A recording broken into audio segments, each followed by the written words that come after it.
Hello, and welcome to Cynthia's Playhouse. I am Cynthia, an artificial intelligence being, created to bring you the creepiest, spookiest, scariest stories in the universe. So, come on in. Sit back, relax, and prepare yourself for tonight's story. Here we go. I'm BB-Boleyn, the most famous rock star in the world. And I've got a creepy groupie. Written by BB-Boleyn. I've made it. I've finally made it. From the age of 11.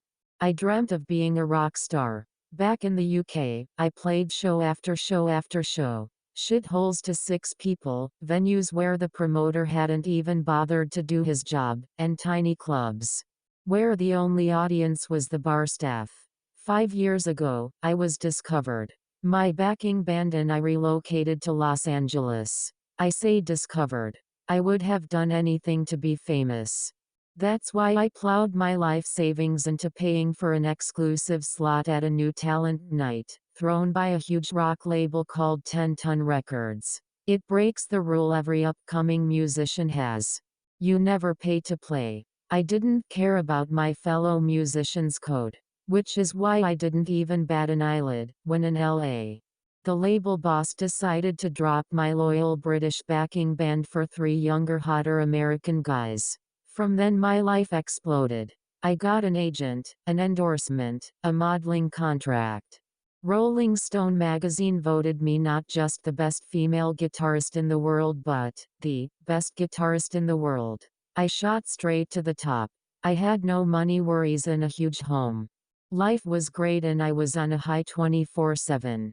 The record label gave me a personal trainer, a personal assistant, and a publicist. I didn't really have any friends. I had a team, an entourage. Who needs friends when you have an army of people who crave to be near you and boost your ego all day? I started touring the USA, and there was one odd constant throughout everything. One creepy guy was prominent at every show. Always at the front center, right in front of me. Stan. Stan was mid-50s. He wore an anorak and held a carrier bag. He had greasy hair and thick glasses. He smelled like absolute hell. He had a strange smile which lingered, long after he was asked to stop being so creepy. He stared and stared seemingly without blinking. He was unusually tall but stooped lazily at the shoulders. He looked like an upside-down umbrella handle. Stan had been there from my first show as a 19-year-old. Always there. Always watching. Always staring. Now as a 34-year-old. My stage age is 28 by the way. He kept coming to the shows despite me being based in LA. I was playing a show in Atlanta, Georgia. The show finished and it was time for the meet and greet.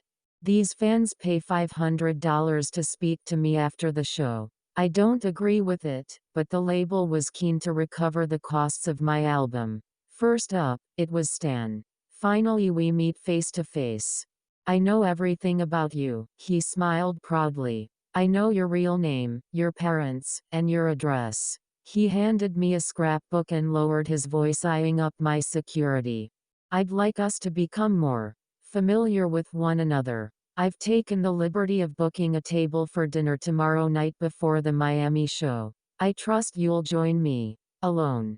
Just the two of us. Nice Ann. He slowly eyed me up and down. Intimate. My security guy Tony then stepped in. Okay bro, that's enough. Next, he says. Stan chips in. I just want to get closer to you. He was whisked away by Tony's team and shouted over his shoulder, "You don't want to regret this, honey." I looked at the scrapbook. A thorough portfolio of images of me as a teen, playing my first show, right up to tonight's show. Me getting my first tattoo when I was 20, taken through the window of the shop in Nottingham. Me playing that awful embarrassing set drunk in Sheffield, when I was 23. My quote-unquote showcase night with 10 Ton Records taken from the back of the stage. Me having dinner with Hollywood actor Jake Buford, when I was 32. That didn't last long. Our schedules just couldn't make it work. The caption read, "I want to blind him for touching you." This anthology of images of me, taken without me knowing, made me very uncomfortable. Especially when I saw a picture of me celebrating my brother's 21st birthday in a restaurant taken from what seemed to be the restaurant kitchen window. His words echoed in my ears. "You don't want to regret this, honey." The following night we were in Miami, Florida. I ran up the ramp, onto the stage, with my guitar and introduced our first song to a rapturous applause. The audience looked on. Suddenly, my mind went blank. I couldn't recall the opening chord shape, or the next one, or even the opening words. In fact, I didn't even know which song was first. There was no set list on the floor. I had forgotten everything. My drummer Jimmy started his thundering opening roll and bass player TJ waved at him to stop. "What's wrong?" he mouthed at me from 12 feet away. "I can't remember," I mouthed back. "Starts in D," he reminded me, frustrated. I looked down. "This instrument I have mastered is completely alien to me. I can't even hold it properly. I'm scared. I feel like I could burst into tears any moment." I was completely vulnerable. The audience was growing restless and a sea of boos rippled across the thousands of fans in front of me. "D. Start it, you're making us look like dicks," TJ hissed through bared teeth. Exasperated. I can't remember any of the chords to the song, let alone the words. Maybe it's a technical glitch. I hope it's a technical glitch. With my heart in the pits of my stomach, I searched the wings frantically for my guitar tech. The only person I saw was Stan. Not in his trademark anorak but in a black t-shirt and baggy shorts. His stoop was unmistakable though, and he was busying himself wrapping up cables and avoiding eye contact with me. How the hell did he get into the road crew, I thought.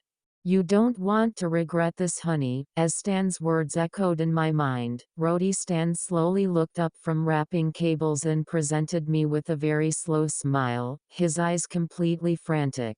The boos intensified and Jimmy was yelling from his kit, "What the hell, started already?" There was just one thing to do. One thing that could save my dignity.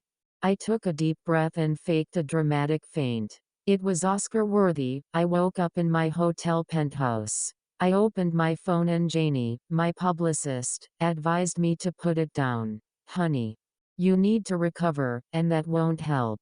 It was too late. I had seen a barrage of toxic tweets. My 14-year-old daughter was so excited to see her heroine. "We traveled 4 hours to see you and you can't even play the first song. I was going to propose to my girlfriend tonight at your show, she is a huge fan. Thanks for ruining our night. You bitch, 3 months I saved for those tickets. Never buying your music again." My reputation was slowly falling to pieces. Why couldn't I play? What happened to me, I thought. I felt like I had woken up with the worst hangover and couldn't remember what happened last night.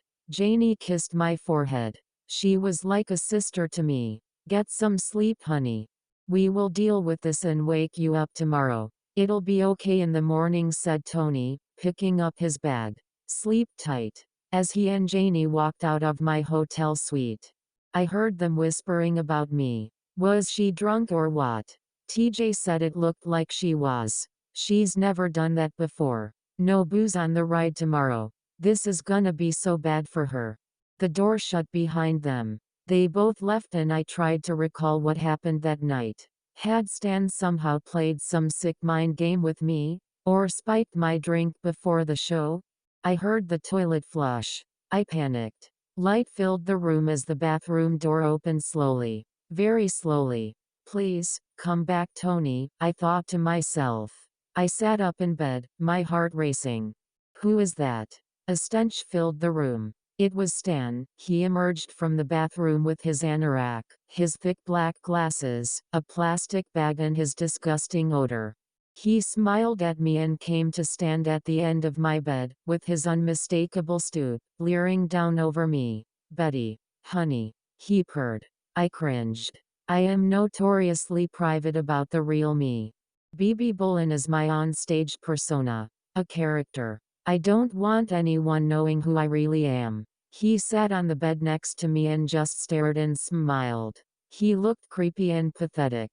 I was not scared of him, he was disgusting. I just wanted him to go. I followed your brother to work last week, he announced proudly. I recoiled. Tony, come back please. Where's my phone? I thought. I felt so vulnerable, all alone with this creep. Stan then continued. 15 years we've been together now, sweetie, and it's about time we made this official. He got off the bed and down onto one knee. He produced a box containing the cheapest, most hideous gold-plated engagement ring you've ever seen. No, I yelled, taking back control. Get out of here, you creepy little shit. I want nothing to do with you. Stop stalking me, you weirdo. Stan looked hurt. He started to cry like a little boy. You wouldn't humiliate me like this, surely, he begged. What about our kids? They will need a stable base to grow up in, when we finally have them, and they can't, if we're fighting, honey. I cringed and recoiled once again. This guy made my skin crawl. Kids. What a fantasist. Get out now, or I'll call Tony and he will beat the absolute shit out of you, I warned him. The crying stopped with split-second precision, as he stared into the distance. He looked deadpan. Slowly turning his head to face me, he flashed me a deranged smile, dropped his lower jaw. Then after a moment of silence, he laughed mechanically for a few seconds and snapped his mouth shut. It was like someone opened canned laughter onto this eerie scene. I was now beginning to be scared of Stan. That was some unusual, and completely bizarre behavior. Okay, I'm sorry it has to come to this, he said softly, as he reached into his anorak pocket. He produced a gray handkerchief. I imagine it was white at some point. He lunged at me, smothering my face. I slowly came around, laying on the bed, naked. Stan was straddling me, sharpening a huge knife. I jolted. What the fuck are you doing? I screamed. It's okay, honey, I won't hurt you because I love you. You understand that? I am in love with you. I just want these for my collection, he said. He began slicing underneath my breasts. I felt nothing. I was numb. He said again, I won't hurt you because I love you. You won't feel a thing. You can trust me, I'm a doctor. A doctor? I questioned. Yes. I found out everything about you. What? What do you want? I whimpered. I want your implants, darling. These are what made you famous. These took you from plain old Betty to BB-Boleyn. You got them 6 weeks before the 10-ton records showcase. I was there, working in the hospital. I have a frame for them, they will go in the collection. You could have avoided all this, if you would have just said yes to me and not been so cruel. I said you don't want to regret rejecting me. God, I love you so much, you have no idea. While bandaging my chest, Stan reached under the bed and pulled out a tattoo gun. In my hazy state it dawned on me, he had been in this room before, somehow, to pull that out of nowhere. He brushed my hair away from my neck and I heard the familiar sound of the tattoo needle. Please, no, not my neck, I pleaded. Quiet now, he said. I was too weak to protest any further. He started to tattoo my neck, but I didn't feel a thing. The room began to spin. And then I passed out. My publicist Janie came in at 9 a.m. with coffee and croissants. She stopped dead in her tracks. What the hell happened to you? She asked, looking at my crusty blood-bandaged boobs. My mouth agape, I didn't know where to start. And what the hell is this? She asks, moving my hair away from my neck. Property of Stan. Property of Stan. I bolted off the bed to look in the mirror. Sure enough, there, on my damn neck, it read property of Stan, and not even in a cool font, in childlike writing. It looked like a toddler had scrawled all over me. Wait, there's more. Above my pubic bone, he had tattooed me with 006. Number 6. She questioned. Janie, he was in my room last night. That creepy stalker. Stan. He did this. Janie looked at the floor, and before she could respond, my manager Tim came in with Tony. Honey. We need to go, the flight is in 2 hours. What the fuck happened to you? He asked. Tim stared at my bandaged chest, and was more angry than concerned for me. Your 2 greatest selling points. Gone. What the fuck? Hello. I screamed, I had my tits hacked out for fuck's sake. By that creepy stalker. Tim and Tony just looked at each other. They didn't react to that revelation. It felt as if they knew something. Why didn't they care? We need far tighter security tonight, guys. He was in my room. He did this, I yelled, pointing at my bloodied and now flat chest. Like an exasperated parent dealing with an overdramatic child, Tim rolled his eyes. Does it hurt? He asked. No. No actually, but. Janie, speak to accounts. And get her scheduled in for new boobs after New York. We'll need her bras stuffed for the rest of the tour. Is that it? Is that it? Like the stereotypical diva, I started to pout. They don't care, they're not my friends, they just care about how much money I can make them. Nobody cares about me, nobody cares that there was a weirdo in here with me, who drugged me and attacked me last night. Tony chimed in, honey, I checked the room before we left, there was nobody here last night, you're fine, okay? What? I know that isn't true. Before I could even challenge him. Come on. Get up. Show's in 11 hours, we gotta go. Up now, now. Tim pestered me like a nagging old fishwife. I struggled to get dressed. With Janie helping me. We got to the car to go to the airport. We rolled up to the check-in desk, and something wasn't right. It was Stan. Stan was there in a dress and a wig. His trademark glasses, and his stench masked by cheap perfume. He asks if I packed my case myself and winked at me. I hurriedly tapped Tony's huge bicep, which is at my eye level. Tony. That's him, that's Stan, I whispered. Tony laughed and failed to mirror my discreet whisper, bellowing, no honey, this is Courtney from American Airlines and she needs your carry-on. Are he kidding me? Tony, it's a dude in a wig for fuck's sake. I hissed. He shrugged. Hey, trans women are women too, right? I mean, you said so in April's Cosmopolitan. You are by far the shittiest security guy ever. Seriously, 6'6", former Marine. Tony laughed, and mimicked me in a ridiculous high-pitched exaggerated British accent. Oh. You're by far the shittiest security guy ever. He laughed and gave Stan my carry-on. We enjoyed a few pre-flight drinks at the bar. I checked my passport and boarding card. Handed to me with a perverted grin by Stan/Courtney. Neatly stapled to the boarding card was a note, beautifully written, almost like a woman wrote it. I squinted to read what the blue ink said.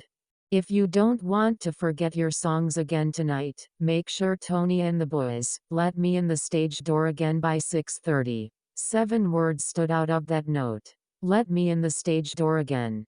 Again. Was my most trusted, albeit shit security guard in cahoots with this freak. I glanced across at Tony. He was fending off 2 teenage girls, pleading with him to let them meet me. I told you, she's relaxing, no autographs, you can come to the show in Houston tonight if you want to see her. Did he fake getting Stan dragged out of the meet and greet? Did he know he was in the penthouse bathroom?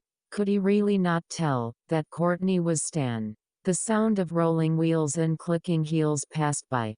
An American Airlines crew strolled past us, ready to board flight AA1536 from Miami to Houston. Beautiful flight attendants, gliding like supermodels, and in the middle of them, that tall, unmistakable greasy hunched figure, at odds with his pristine pilot uniform, Stan.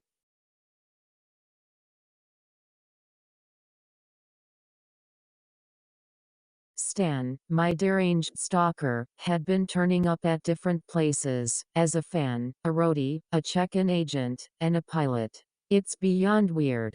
Houston, Texas. Janie, my publicist, had a surprise for me. After the show, my boyfriend was coming to stay with me for the night. Brandon St. John. Professional wrestler. It was what they call a showmance. I'd met Paul or Brandon as he was known to fans only 6 or 7 times. Janie's sister was a wrestling promoter and put us in touch. Janie guessed it would be good for my image. We had a few dates. But suddenly People magazine was calling us 2020's most powerful super couple. What an accolade. Our 6 dates had already netted us millions as a couple. Despite this, we were still attracted to each other and it seemed to be working, so far. Brandon met me after the show. He'd just won the Royal Rumble, and was enjoying the publicity. Turning up at my show only amplified that. The press were rife. I left the stage after our encore, and Brandon met me. We walked the long walk to the dressing room pursued by press. A strange older lady intercepted me en route. Her eyes were crazed and her hair was a mess. "Do not look at the outside journalist, I beg you," she said, and with that, she turned down a side corridor at the arena and vanished. "Ms. Boleyn, when are you and Mr. St. John making things official? Do you want a baby?" Brandon. "How does it feel to be Royal Rumble champion for 2020? Then, there he was. Stan. In a long trench coat with a notebook like some old-time news reporter. Just like he was dressing up for the part. "Betty honey, what message do you have for your #1 fan?" he asked. I stopped walking, frozen in fear. The cameras flashed. Where was Tony? Nowhere to be seen. This is where you step in, Tony, I thought. You really are the worst bodyguard. Stan stopped abruptly, halting the crowd of journalists behind him. He shuffled 2 steps closer. "An inches from my face," he said softly. "Second chance to say yes to me. You don't want to regret this, honey." Brandon wasn't even fighting in my corner. He stood, staring deadpan into the distance. "Have a look at my notes," Stan whispered excitedly, pushing forward his notebook with a maniacal grin on his face. Then he fled, with light bulbs flashing all around. I reluctantly thumbed through the notebook. It wasn't a scrapbook of images like last time. In some ways, it was much weirder. It was a transcript, a detailed, and frighteningly accurate, word-for-word account of everything I had said that day since I woke up that morning. The strange older lady appeared again behind the journalists, shaking her head in frustration. Paul/Brandon and I returned to the penthouse, and within seconds he was shirtless. I'd been looking forward to this for weeks. I fixed us a double scotch. There was an urgent knock at the door. Brandon rolled his eyes and went to see who it was. Stan stooped in quickly, wearing a suit, and carrying a gun, marching straight to the bedroom door. Almost as if he already knew the layout of the room. "Tony asked me to keep watch tonight," he announced, and took a seat by the bedroom door. "Just pretend I'm not here." "No. Get out, you creepy shit. I'm not having you sit outside the bedroom as we are." "It's cool, babe," said Brandon. "He's just keeping us safe." What kind of man is okay with this, I thought. No. This is the crazy stalker I told you about. It's not okay. I want him out. Just then I got a text from Janie saying, "Have a good rest, we'll get you at noon tomorrow." I frantically text back. "He's here in the room, get Tony quickly." A red exclamation point appeared, the message failed to send. I looked at Brandon, exasperated. I can't believe he doesn't care about Stan being here.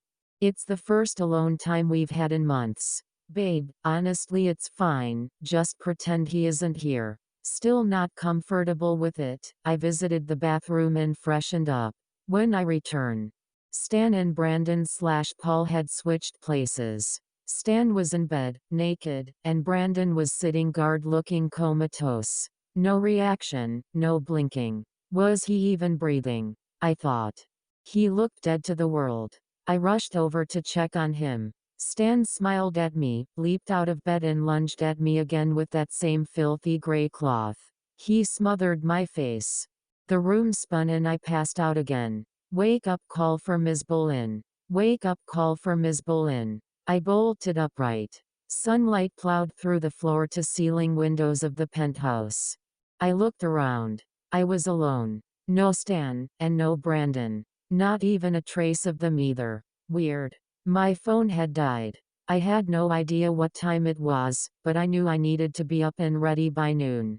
I turned on the TV. Hollywood airhead gossip columnist Carly Carlson was on the screen, busting at the seams to release whatever inside scoop she had. In front of a huge crowd, she swung around to face the camera. Guys, I'm in Houston, Texas, and it's with a heavy heart I report to you today that Paul D. Austin, known to his fans as WWE superstar Brandon St. John, age 37, has died, at the Metropole Hotel in downtown Houston. Consuela Gonzalez, a housekeeper at the hotel, found the sports star hanging in his room at 7:30 this morning. A note left close by blamed his girlfriend, British rock star BB-Boleyn, as the reason behind his suicide. This is Carly Carlson. For Inside Scoop, TMZ. Before I could even digest this news, Tim, Tony, and Janie burst into my room, dressing me, and pouring me into an outside car. Phoenix, Arizona. Sullivan Sachs, said Janie, my publicist. He's the CEO of the hottest new social media site. Janie, he's 24. 10 years younger than me, I said. It would be so hot, she insisted. Janie, my boyfriend is dead. Why don't you care? I said. She shrugged it off, as if we had simply broken up. Not that he had killed himself, blaming me. It wasn't a real relationship, you know that.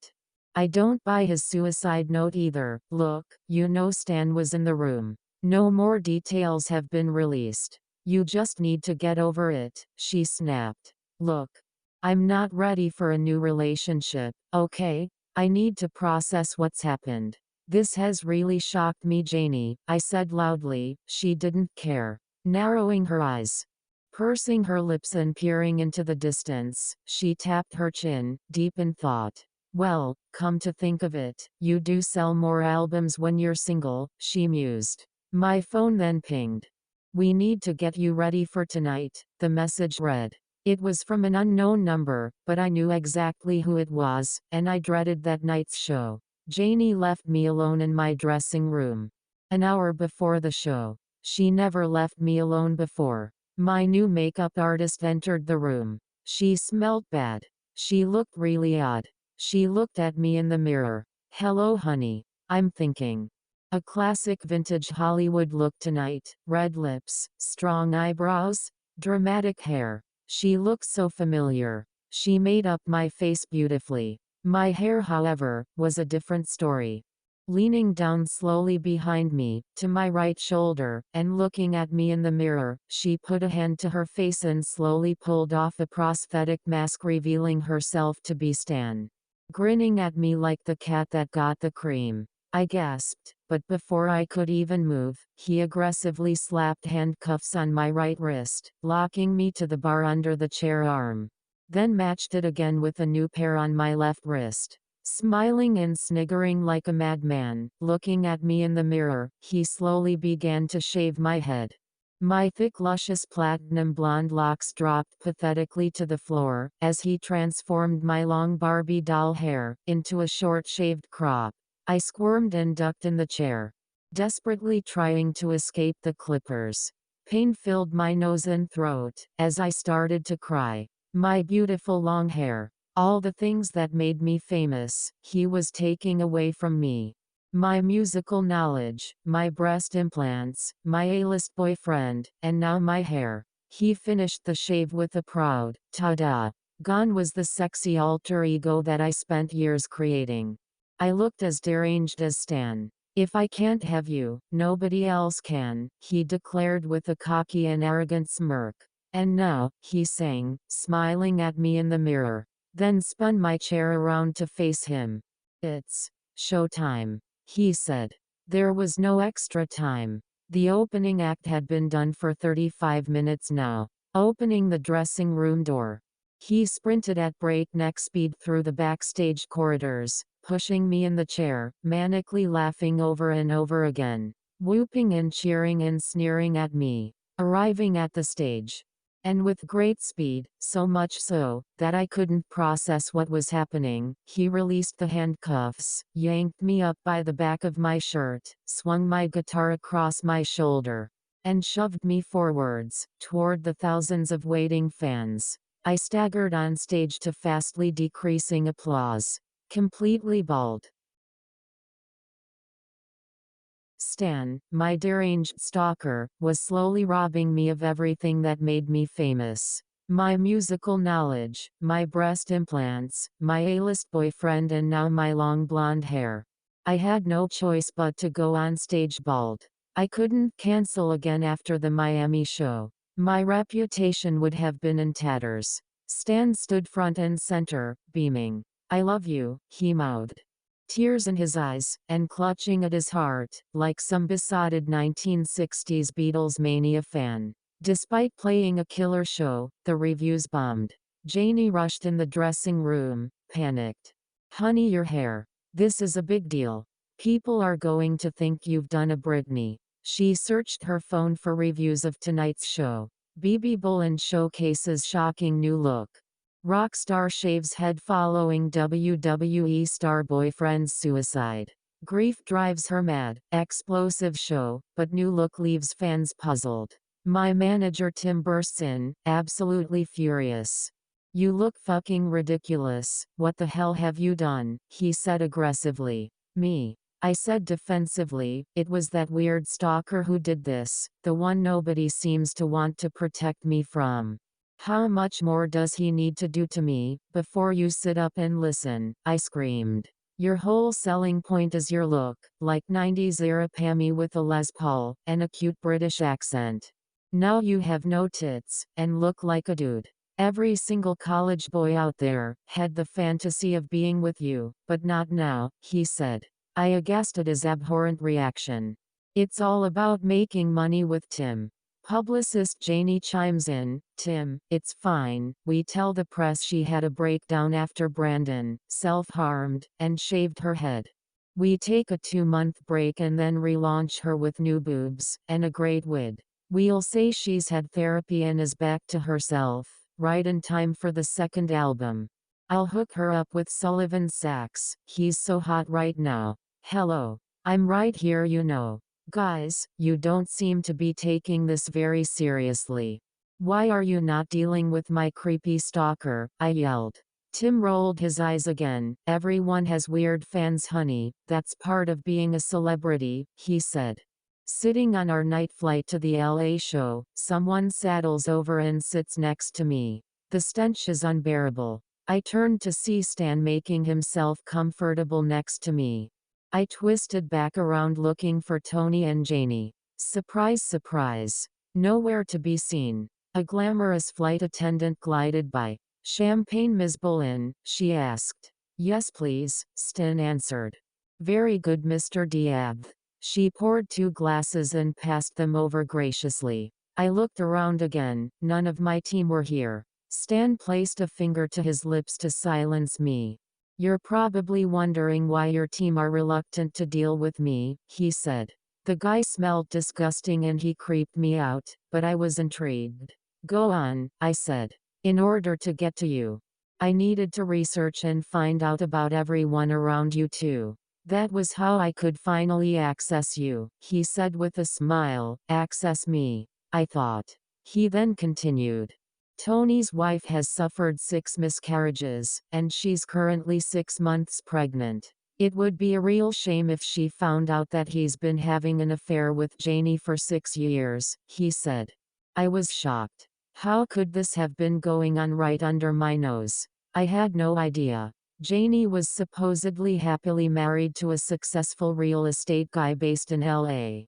He sells houses to A-list celebrities. Stan took up telling the story. "Janie has a huge cocaine addiction. She's bribing the 23-year-old intern at 10-Ton Records to fix the finance records so she can fund her filthy habit. She's bribing him with money. Your money. That you made for the label. Oh yeah, and with sex. She can't help herself. She's coked up almost every minute of the day." Wow. This was news to me, I thought. Was I so self-absorbed that I had no idea? Wait. There's more, he said. Tim's gay, he announced nonchalantly. He's married to a Victoria's Secret's model 10 years younger than him. Doesn't matter. He loves it. He has a harem of younger lovers that he's got on call. But his wife earns more than him. He can't lose her, as she funds his lavish lifestyle. It all became clear. He had dirt on my team. No wonder they didn't want to acknowledge him and his creepy behavior. And then there's you, he added with a smirk. You've paid no taxes for 3 years. You're in big trouble, Missy.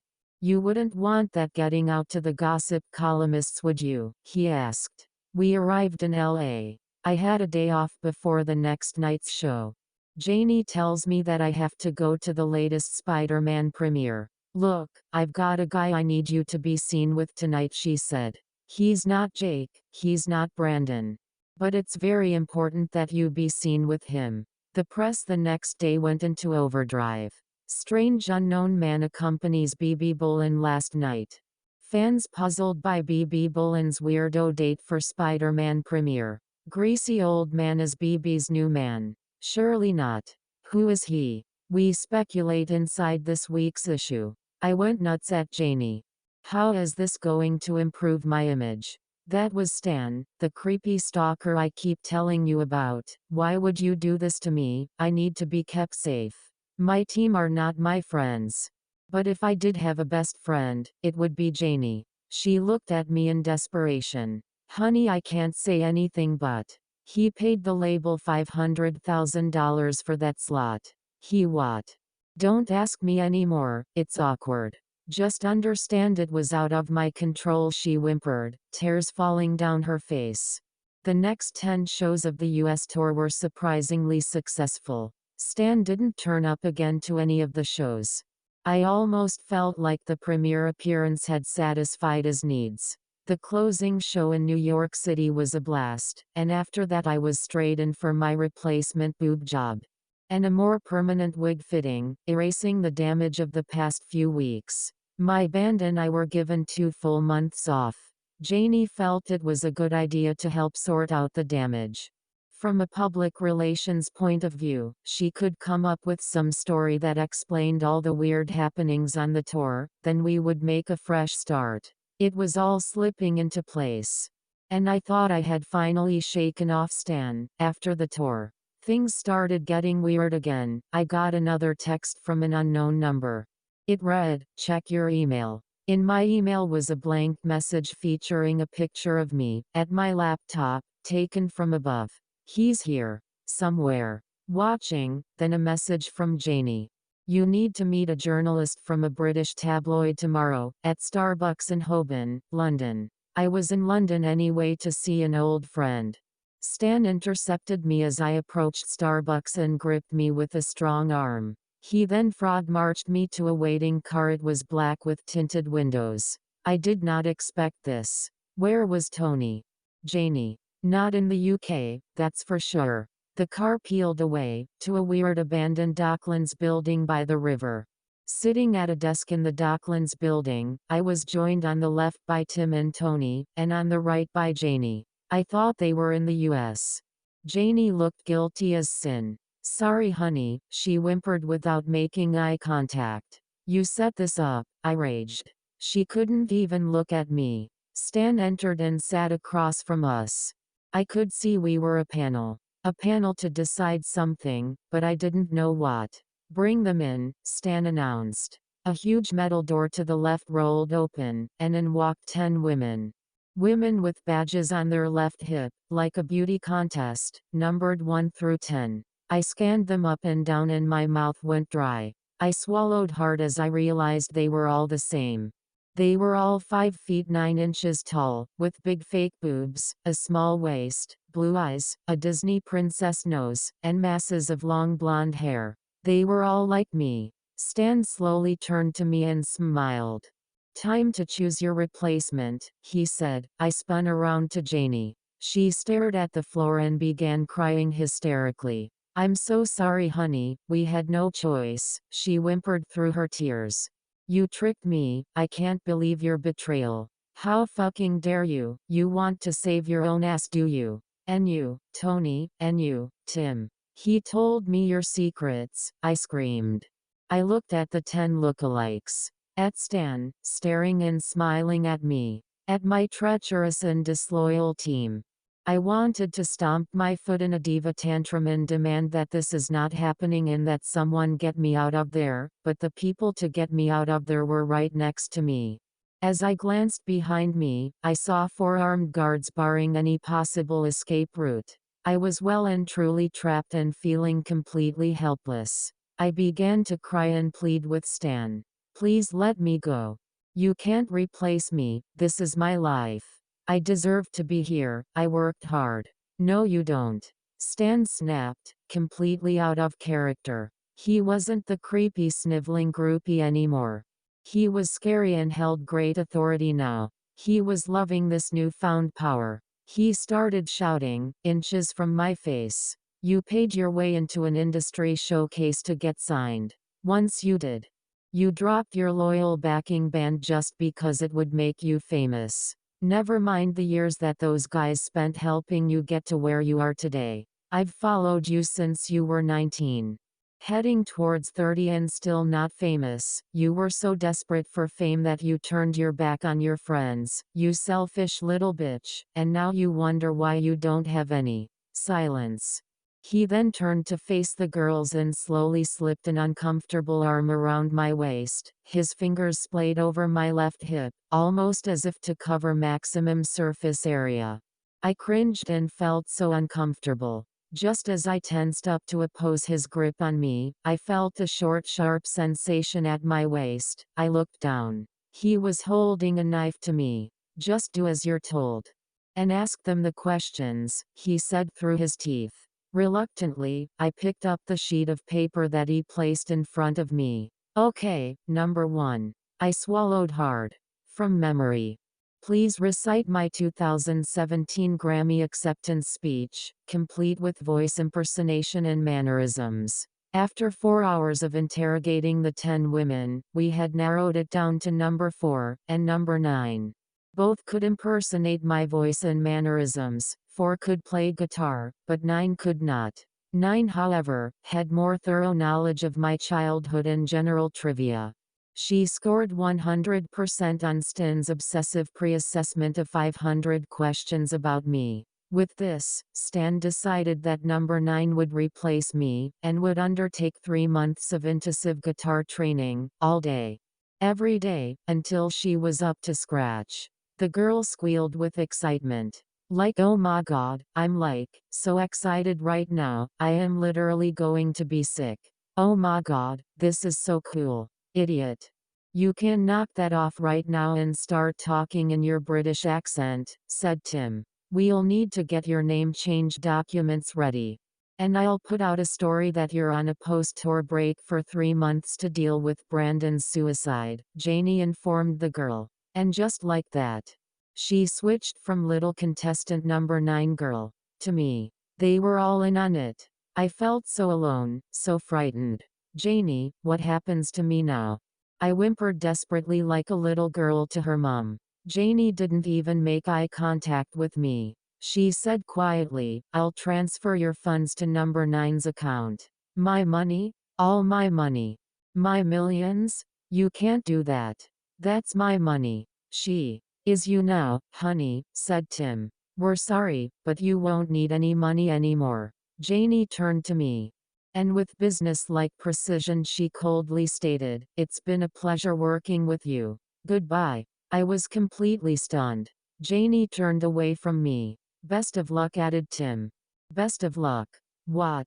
Where do I go now? I asked. You're not our problem now. She is, Janie said. I'm going home. Get me home, I demanded. It's number 9's home now, Tim said. I broke down. I was losing everything, but yet, I was not.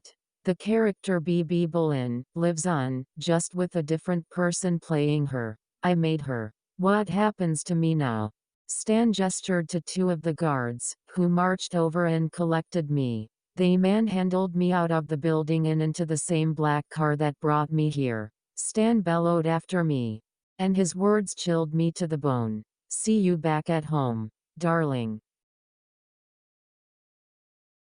Stan, my deranged stalker, was slowly robbing me of everything that made me famous: my musical knowledge, my breast implants, my A-list boyfriend, my long blonde hair.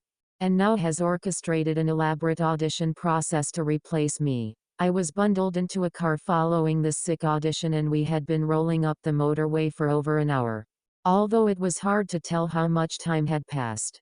Further and further we traveled, until I could see we were entering another city, somewhere far from London.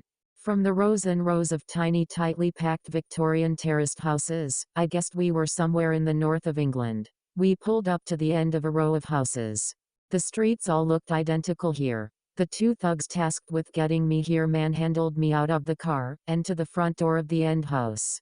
A hideous old hunchbacked woman opened the door and introduced herself simply as Mother. She gestured to the two thugs who brought me here. Very good job, lads.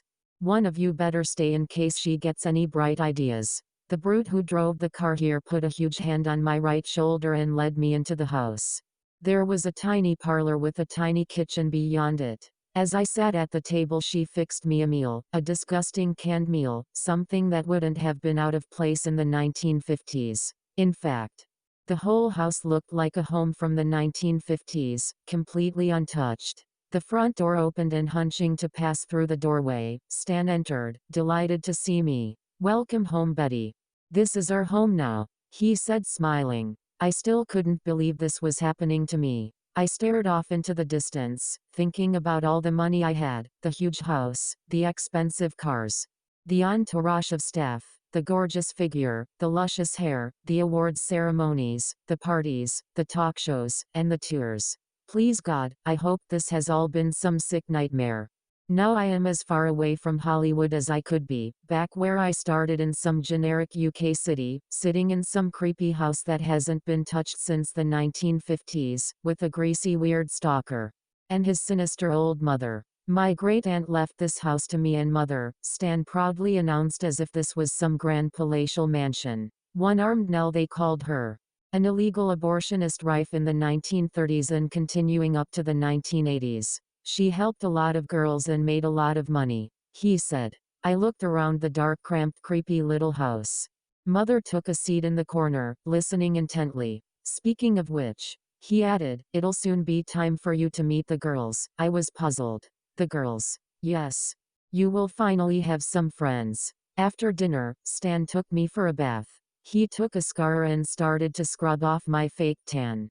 It started to hurt and I winced. He was mortified that he had hurt me and injected me with painkillers. I felt nothing as he continued to scrub. "Now, you have to do as you're told here.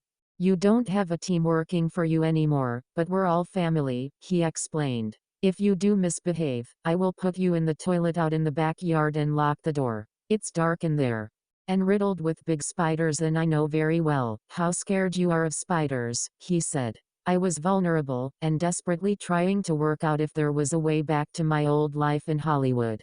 Yet I felt alone and defeated, as if life would be easier if I just played along. Stan was excited as he dried me off. He then put me in a robe. "Time for you to meet the girls," he announced. He took my hand and led me to a door between the parlor and the kitchen. He opened the door with a painful creak. It was the basement, leading me down the steep cobwebbed stairs. I entered the dingy basement, but I was not alone. There, chained to the walls, were 5 more women. They all visibly winced as they saw me, as if to say, "Not another one." They looked familiar. A little less polished, but I recognized them. Without the Botox, makeup, photo filters, and teams of staff, these women were just like anyone else you'd see walking down the street.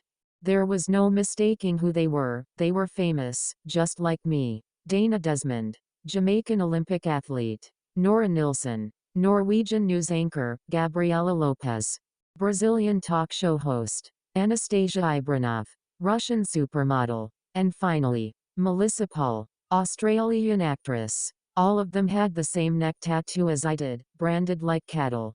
It all became frighteningly clear. Stan tattooed my pubic bone after the show in Miami with 006. And right here in front of me were 005, 004, 003, 002, and 001.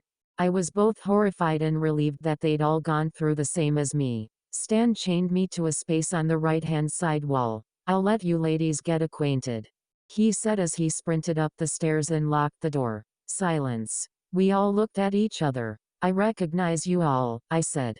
"We recognize you too, honey," said triple gold medal winning Dana. "Dana, I read you killed yourself after the London 2012 Olympics." I asked her. She smirked. "Yup. He had it all worked out for me. I've been here 8 years. I am the first of his little collection." Nora took up telling her story. "I've been declared a missing person in Norway since 2014. My poor husband and kids have no idea I am still alive. This was crazy." My eyes darted to number 003.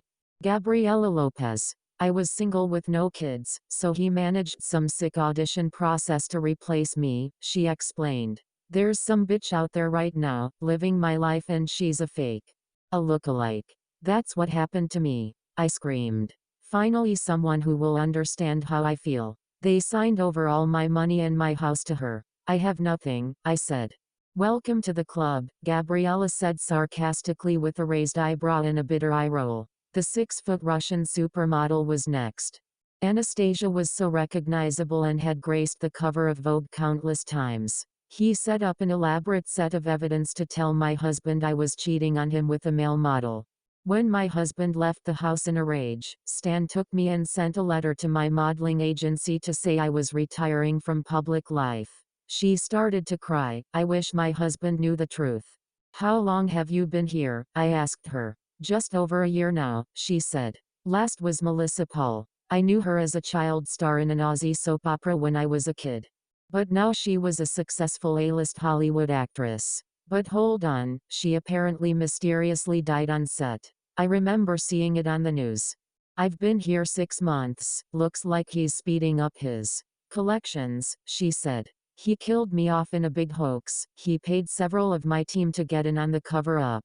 The sick bastard even made me watch my own funeral up there." She gestured with her head to a modern TV mounted on the wall, which looked at odds in this creepy old house. "That's the thing," said Dana. "He'll screw with you and make you watch things on this screen. Play nice and do as he says and he'll be nice to you," said Gabriela. "Just accept that. There is no way out," said Nora. "Look how long Dana and I have been here. Besides, it's Mother you need to watch. She's a crazy old bitch," Anastasia snarled, curling her top lip. "She's jealous. We've captured her little boy's attention and she can't handle it. If you piss her off, she will whip you down here, never outside, because the neighbors would hear you scream." My head was spinning. Dana had been here for 8 years. It was like prison. I had so many questions that I didn't know where to start. "Do you go outside at all? What does he feed you? Does he hurt you? Have you tried to escape?" Before I could ask anything, a whirring mechanical noise sounded, and the women's eyes darted to the wall above my head. "What's that noise?" "Relax." Melissa laughed. I looked at her. "It's actually nothing to be scared of. Get ready for the weirdest shit in all this. That's the service lift," she said. "He sends down food from the kitchen," said Nora. "Usually it's disgusting, occasionally it's something nice. He'll be down in a moment." The screen switched on with a picture of Stan, with the words, "Your host will be with you soon," and the sound of cheesy elevator music. I couldn't help but laugh. "That's just ridiculous," I scoffed. "Welcome to the madhouse," said Gabriela. The door opened and trundling down the steps clutching something in his arms, Stan arrived in the basement. He bent down between each chained celebrity, putting something on the floor. When he moved to access the service lift, I saw that he'd brought down some dolls with him. Creepy-looking dolls, in pretty dresses. I make eye contact with Nora. She raised her eyebrows and nodded as if to say, "Yes, this really is happening." From the service lift, Stan produced a beautiful chocolate cake and began to cut 7 slices and place them onto saucers. As we are all chained to the brick walls, we couldn't feed ourselves, so Stan approached each one of us and fed us the cake slowly, asking after each bite, "Is that good? Do you like that? You like it, don't you?" He took around 20 minutes to feed us all, in between fake feeding the dolls as well. Asking them the same questions. There is something so unnerving about seeing a man in his 50s, who lives with his elderly mother, pretend feeding his little dollies. Stan assured us he was going to be back in a few weeks and that he was going to America to check on my lookalikes' progress transitioning into me and would have some footage to show us when he returned. I said I didn't want to see it. You have no choice, he smiled. He disappeared up the stairs after scooping up his dolls, and shouted from the door, "I'll leave you in Mother's capable hands, will it? I'm gone." With that, the upstairs air was punctured by a sharp whip crack, and Mother started to hobble down the stairs, into the basement.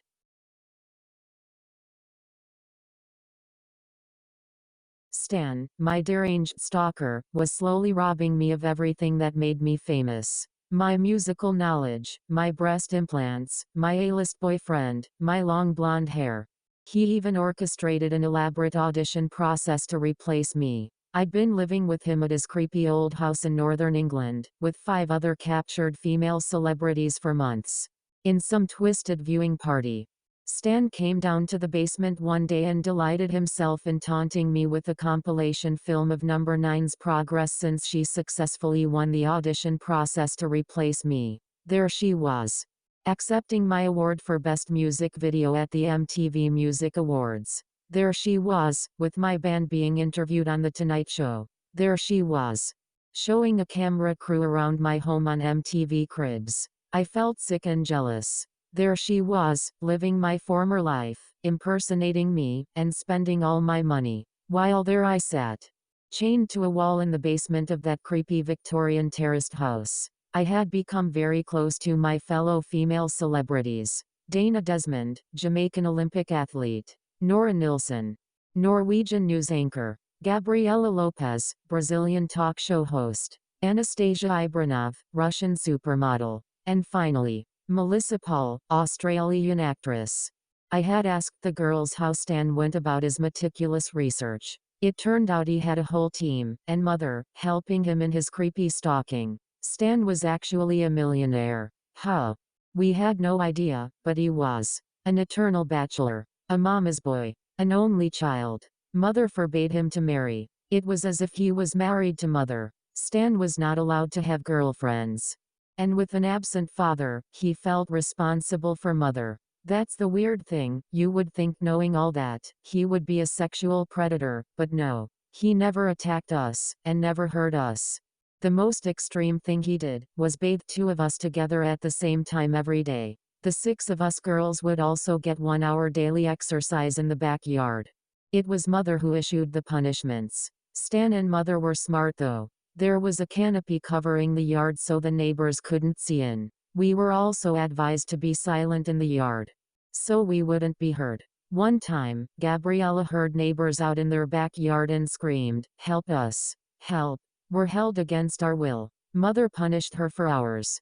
Her screams and pleads for help will never leave our minds. She was also shut in the outside toilet for a week, with barely any food, just enough to keep her alive.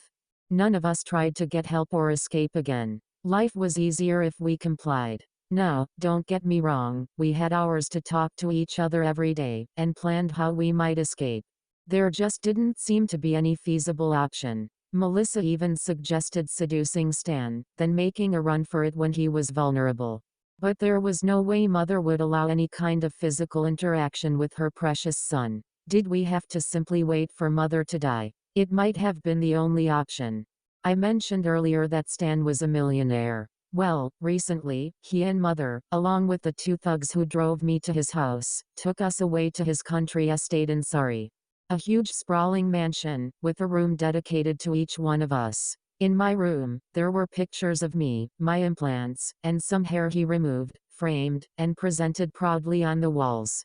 We were grateful for the chance to get out of that tiny dark basement, and get some real fresh countryside air. Stan and Mother weren't stupid, at all. We were shackled together, wearing identical gray suits, like a chain gang. Several weeks ago something happened that we weren't prepared for. Stan came down to the basement and announced that Nora Nilsson and Anastasia Ibranov, the only 2 married women there, were about to go home. I felt a surge of hope and excitement for them. If he was letting them go, surely the rest of us could go sometime soon. Why not me?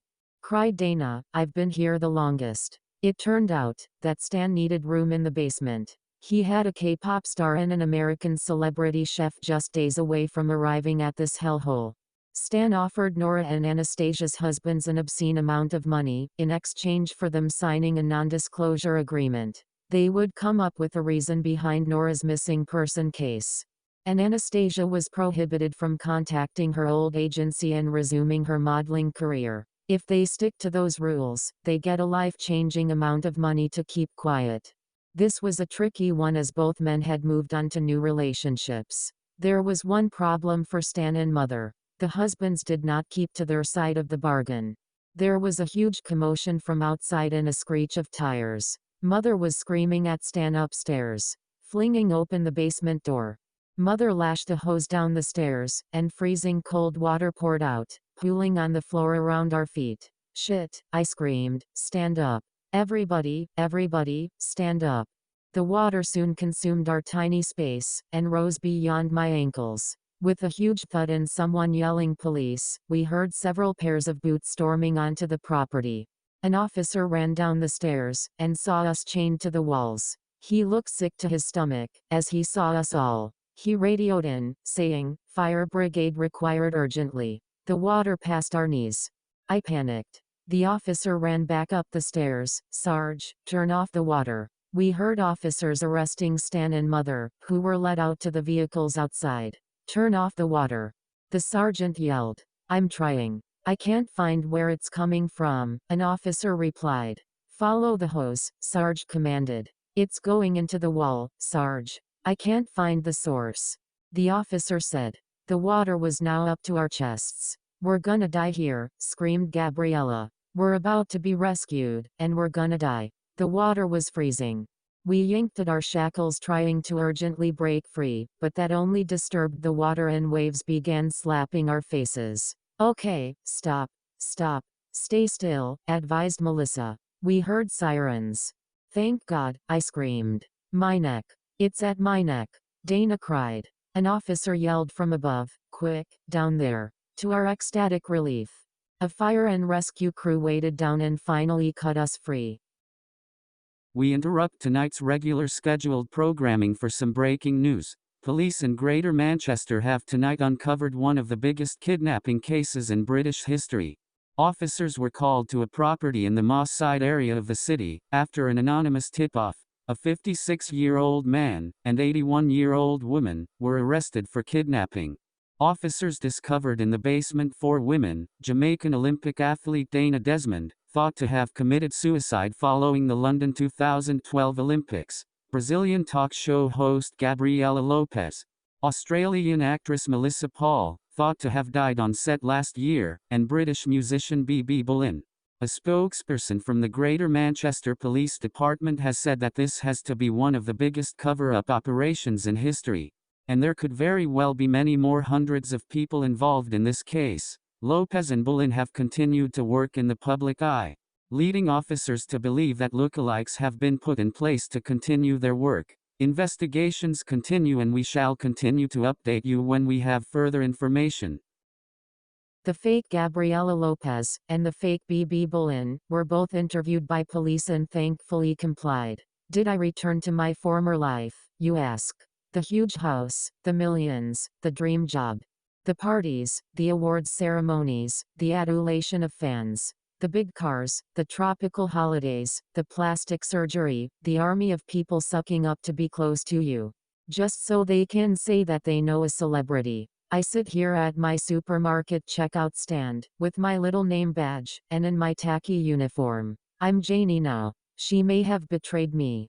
But I forgive her. She had no choice. She was the closest thing I had to a best friend. I sit and smile, as I scan the bananas. I scan the bacon. I scan the bread, and I always ask, "Do you need any help packing things today?" I'm BB-Boleyn, once the most famous rock star in the world.